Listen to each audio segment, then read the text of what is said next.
আপনাকে কি করে ভালো না বাসি ইয়া রাসূলুল্লাহ।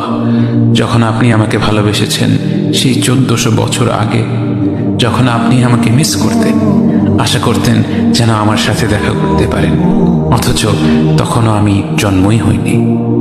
সেদিন সাহাবীরা আপনার চোখে পানি দেখে বলল, ইয়া রাসূলুল্লাহ, আপনি কাঁদছেন কেন? আপনি বললেন, আমার ভাইদের খুব দেখতে ইচ্ছা করছে।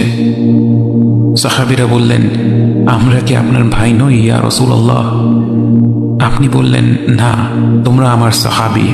আমার ভাই হলো তারা যারা আমার পরে আসবে এবং আমাকে কখনো না দেখেও তারা আমাকে বিশ্বাস করবে। মৃত্যুশয্যায় শুয়ে আপনার অন্তরে এই চিন্তা ছিল যে আমাদের পরিণতি কি হবে। উম্মতি উম্মতি বলতে বলতে আপনি আপনার রবের নিকট ফিরে গিয়েছেন।